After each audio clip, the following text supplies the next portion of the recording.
Zoznámila som sa s mojím manželom. Zoznámili sme sa a veľmi skoro sme sa zobrali.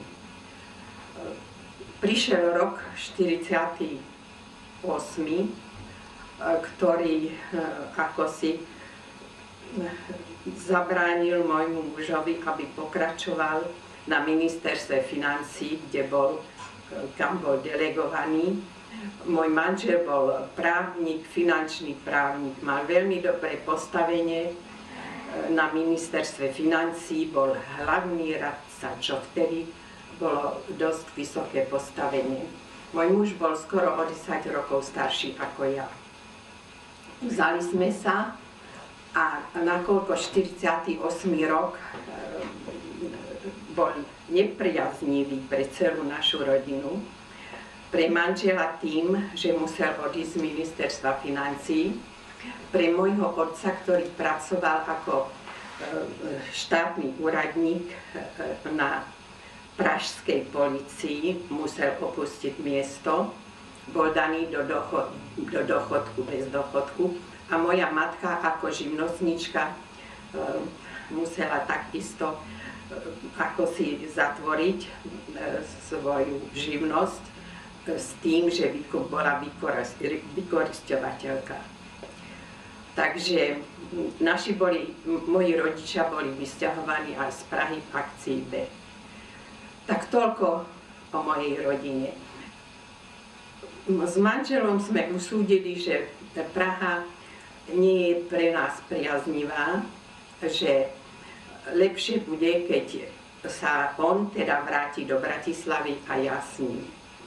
Rádi sme chodili do Devína, do kaviarny Devín a tam raz manžel, tam boli noviny k dispozícii a čítal tam inzerát, že Národopisný ústav hľadá na poldennú robotu knihovničku. On hovoril, pozri, to by nebolo zlé, keby si sa tam prihlásila. Tak pán riaditeľ Miartan ma prijal. No a tak začala vlastne moje nové, tak som začala pracovať na novom pôsobišti. Len mi hovorili, že môžem robiť teda na 8 hodín, čo som bola rada, lebo nakoniec sa mi tam páčilo ako ústav, aj ako kolegovia, kolegyne boli príjemní a tak ďalej. Nikomu nevadilo, že som Češka.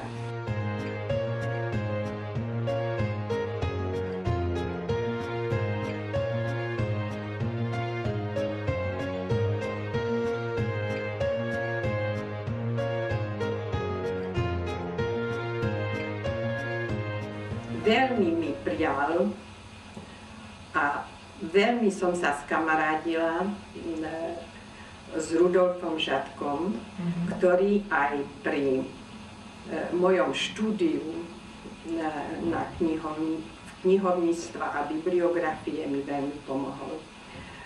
Ja som ku nemu chodila na konzultácie, on všetko so mnou prebral, lebo on vlastne študoval slovenčinu, to bol jeho hlavný predmet, a v rámci toho on prešiel na folkloristiku. Inakšie on študoval aj v Krakove. Veľa slovenských vysokoškolákov, katolíkov, lebo na Slovensku bolo veľa katolíkov, boli aj čechoslovakisti a boli katolíci. Áno. A Rudo Žatko k ním patril. On študoval v Krakove. On skončil bibliografiu roku 1959 a ja som to potom po ňom prebrala a od roku 1960 som začala robiť bibliografiu ja. Pôvodne bola uverejňovaná vždy v poslednom čísle nášho slovenského národopisu a bola tam rubrika bibliografia, tak tu som obsadzovala. Keď potom bolo to, keď ubehlo 5 rokov, tak z toho vyšla, no áno, väčšinou, ne väčšinou, ale vždy vyšla knižka. Hej, že to vyšlo takýmto spôsobom ako to tu je, ako to máte tu pred sebou. No prosím. Čo to znamenalo robiť bibliografiu? Akou metodou ste postupovali? Kde ste hľadali tie tituly? No, je to, vy ste to asi, až ste to čítali, no tak samozrejme musela som postupovať tak, aby som všetko zachytila. Tak veľa vecí sme mali v ústave, ale za mnohými vecmi sa muselo chodiť do rôznych redakcií, respektíve do knižníc, kde určité časopisy, ktoré my sme nemali, sa nachádzali. A som predpokladala a od Ruda Žatku, ktorý mi tiež nejaké to expoze urobil, áno, tým som sa do toho pustila, lebo on bol ako si že zbehlý v tom, tak som musela ísť za tým. Do knižníc, do redakcií a tak ďalej. Musela som sledovať aj recenzie určitých kníh. Z toho som aj videla, že tá a tá kniha by sa pre nás hodila, no čo zase súvisí s knihovníctvom. Ona, tá bibliografia a knihovníctvo veľmi úzko súvisia. Bola som potrebná na každom kroku. Keď prišli cudzinci, bolo treba tlmočiť. Kubová. Áno, treba ísť do terénu s cudzincom. Kubová. Áno, no prosím, ja som to rada robila, nakoniec mi to nerobilo žiadne obťaže. Preložiť. Kubová. Rezime, obsahy a tak ďalej. Hej. Ja som tú knižnicu vlastne, tam bolo pár rozhádzaných kníh, keď ja som tam nastúpila, prosím vás.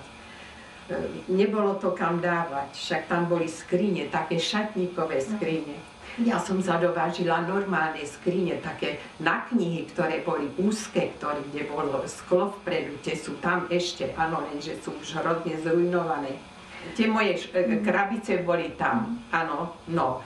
Nemala som rada, keď sa tam niekto hrabal v tom, keď som tam nebola. Lebo to, ako si mohol aj ten listoček vyndať, ktorý by som potom už ja bývala, ako sa nikdy nenašla a ten by býval chýbal, áno. No ja som to akože zamykala, nenechávala som to tak akože à la disposition, áno, aby tam niekto... Viete, lebo to sa samo neurobilo.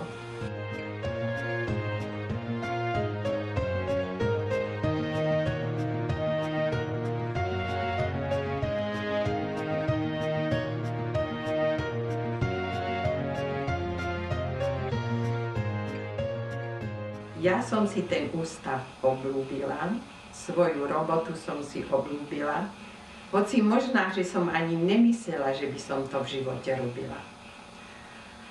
Ale pustila som sa do toho s takou vervou a videla som, že je to veľmi potrebné. Lebo tá knižnica bola vlastne, tam žiadna knižnica nebola. Áno. No tak som si povedala, no tak áno, tak som si to zadelila, rozdelila všetko a som pracovala. Veľmi som pomohla tej knižnici, dala som ju dohromady. Sú tam po mne, však všetko je tam po mne, prosím vás, pekne som to zapisovala, každú kniha sa musela zapísať. Zaľúbila som sa do tej roboty, ústav sa mi páčil, rada som tam chodila, kolegyne boli príjemné, všetko, nemôžem si sťažovať skutočne. Potom, keď som prevzala prácu na bibliografii, tak to bol môj koníček. Škoda, že tam ešte nebol niekto pre tú knižnicu, možná, že by to bývalo bolo ešte všetko lepšie, lebo to bolo len na mojich pleciach, čo bolo dosť. Áno. Niekedy som bola z toho unavená, lebo som ešte aj doma robila. Na tom som robila, ale mrzí ma, veľmi ma mrzí, že vlastne tá knižnica sa nezmodernizovala, že sa do toho neinvestovalo, si ctí našu robotu, lebo nakoniec naša generácia postavila ten ústav na nohy. My sme to začínali viac menej. My sme to rozbiehali. Ja som dostávala každý rok pochvalu, prosím vás, pekne z Matice Slovenskej, z bibliografického oddelenia. No tak treba poctivo pracovať, svedomite a tak ďalej. No, ja náhodou nechcem sa chváliť, ale mám to v krvi. Viete, ja mám veľký drill v sebe. To nemá každý.